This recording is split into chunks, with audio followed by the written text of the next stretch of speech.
Horror stories in Hindi में आप सभी का स्वागत है।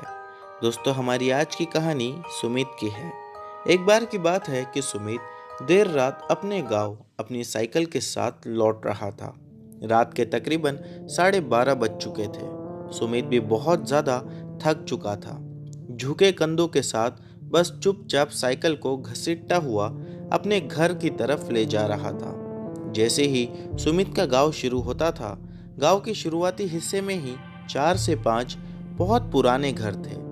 वो घर उन लोगों के थे जो पहले वहां पर रहते थे। फिर धीरे धीरे वो लोग उस घर को छोड़कर दूसरी जगह चले गए। उसके बाद से वो घर मानो खंडर जैसे बन गए। घर की 4-5 जो दीवारें होती है, उसे देखकर लगता था कि कई सदियों से ये दीवारें खड़ी है। घर के अंदर भी यहाँ तक छोटे छोटे पेड़ पौधे उग चुके थे। घर के अंदर से कई बार चूहों की आवाजें आती। वो घर बहुत डरावने लगते थे। खास करके रात के समय तो नहीं डरने वाला भी सिर्फ उन घरों को देखकर ही डर जाता था। सुमित भी उन घरों को देखकर बहुत डरता था। गांव में कुछ लोगों ने एक अफवाह भी ये फैला रखी थी कि रात के समय उस खंडर के पास कोई ना जाए, वहां पर भूत और चुड़ैलों का निवास है। इस बात में कितनी सच्चाई थी, ये बात सुमित जानता नहीं था। वो तो बस चुपचाप अपने घर की ओर जा ही रहा था। दिन भर की थकान इतनी ज्यादा थी कि उसे सिर्फ और सिर्फ अपना घर ही याद आ रहा था। जैसे ही वो घर जाने के लिए खंडर के पास पहुंचा ही था कि अचानक उसे ऐसा लगा किसी ने उसे जोर से आवाज देकर अपनी ओर बुलाया। सुमित ने अपनी साइकिल रुकाई और चारों ओर देखने लगा। उसे लगा कि शायद बुलाने वाला कोई उसका मित्र है जो उसके साथ रात के समय मजाक कर रहा हो। सुमित ने पहली बार इस बात पर ध्यान नहीं देते हुए फिर से आगे बढ़ने की सोची और वो आगे बढ़ने भी लगा। अब वो 10 ही कदम आगे बढ़ा होगा कि उसे दोबारा वो आवाज सुनाई दी। सुमित इस बार साइकिल रुकाकर जोर जोर से हवा में ही इधर उधर देखकर चिल्लाने लगा। कौन हो? क्या चाहिए? मुझे क्यों चिल्ला रहे हो? मुझे घर जाने दो। मुझे ऐसा मजाक बिल्कुल पसंद नहीं। हालांकि सच बात तो ये थी कि कहीं दिल के अंदर सुमित डर रहा था, जिस वजह से वो अपने आप को हिम्मत दिलाते हुए ऐसा हवा में ही कह रहा था। अभी बस वो बोल ही रहा था कि दोबारा उसे वो आवाज सुनाई दी। इस बार वो आवाज कुछ अलग ही लग रही थी, मानो ऐसा लग रहा हो कि 3-4 लोग मिलकर सुमित को आवाज देकर बुला रहे हो। अब सुमित के दिल का डर दुगना हो चुका था। वो वहीं पर खड़े होकर अपने आसपास देखने लगा। बारिश का मौसम था। चारों ओर से मेंढकों की आवाज आ रही थी। सुमित ने साइकिल को स्टैंड पर लगाया और चुपचाप उस जंगल में उतरा। हालांकि जो सड़क से वो आ रहा था वो भी कच्ची सड़क ही थी। सड़क के दोनों ही बाजू घने जंगल थे, या फिर आप उसे खेत भी कह सकते हो। जब सुमित वहां पर उतरा तो पहले घर के पास गया।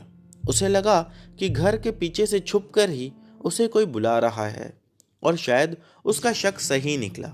जब वो घर के पास गया तो उसे घर के अंदर से ऐसा लगा कि कोई आवाज दे रहा है, और उसने घर के दरवाजे में से ही, जो कि टूटा फूटा निकला हुआ था, देखा कि कोई आदमी या फिर कोई आदमी की परछाई घर के अंदर से ही एक जगह से दूसरी जगह गुजरी थी।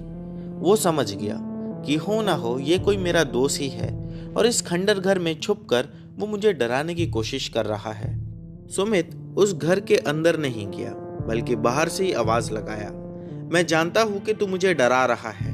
चुपचाप बाहर आ जा और मेरे साथ ऐसी मस्ती मत कर। हाँ बाबा, मैं डर गया।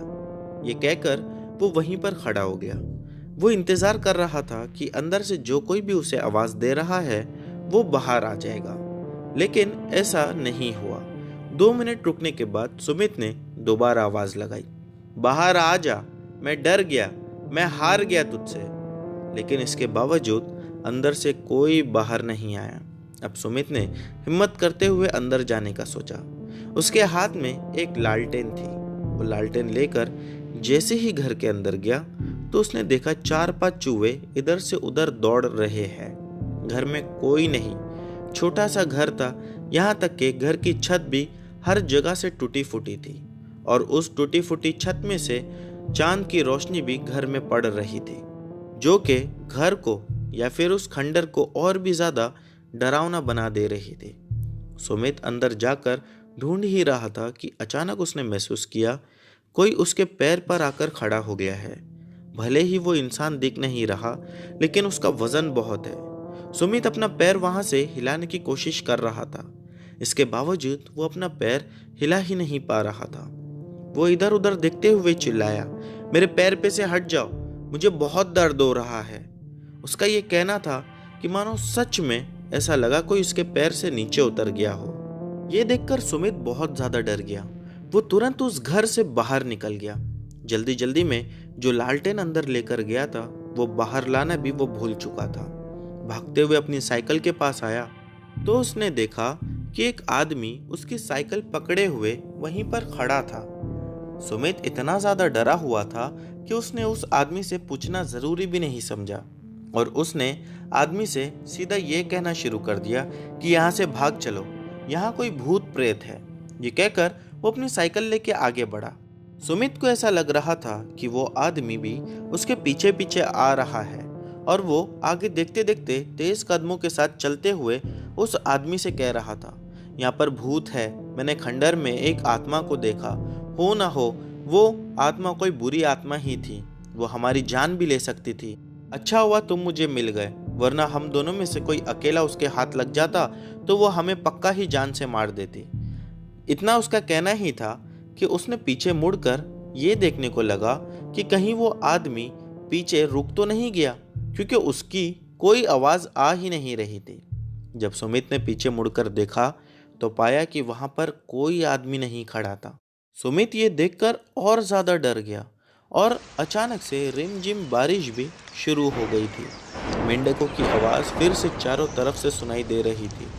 सुमित पीछे पलटे हुए उस आदमी को ढूंढ ही रहा था कि अचानक बाएं बाजू ऐसा लगा किसी ने आकर उसका हाथ पकड़ा हो। सुमित ने जैसे ही एक झटके से अपनी गर्दन घुमाई तो देखा कि वही आदमी सामने खड़ा है। उसका चेहरा बुरी तरह से कटा फटा कुचला हुआ लग रहा था, मानो ऐसा लग रहा था कि कई जमाने पहले उसे बहुत मारा गया हो और इलाज नहीं कराने की वजह से उसका मांस उसके बदन की हड्डियों को छोड़कर अलग हो गया हो। उसके आंग में से भी बहुत गंदी बदबू आ रही थी। सुमित ने जब ये देखा तो डर के मारे कांपने लगा और वहीं बेहोश होकर गिर गया। जब अगली सुबह उसे होश आया तो उसने खुद को सही सलामत घर में पाया। सुमित का कहना यह था कि वो बुरी आत्मा नहीं थी। अगर बुरी आत्मा होती तो मुझे वहीं जान से मार देती, हो ना हो वो एक अच्छी आत्मा है। इसके बाद वो गांव में सभी लोगों को ये बोलता फिरता कि उन खंडरों में अगर आत्मा है भी तो बुरी नहीं बल्कि अच्छी आत्माएं हैं, तो उन आत्माओं से डरने की हमें कोई ज़रूरत नहीं है। अगर बुरी आत्माएं होती तो अब तक गांव के लोगों को बहुत नुकसान पहुंचा चुकी होती। तो दोस्तों, ये थी हमारी आज की कहानी। उम्मीद करता हूँ कि आप लोगों को पसंद आई होगी। मिलते हैं हमारी अगली वीडियो में।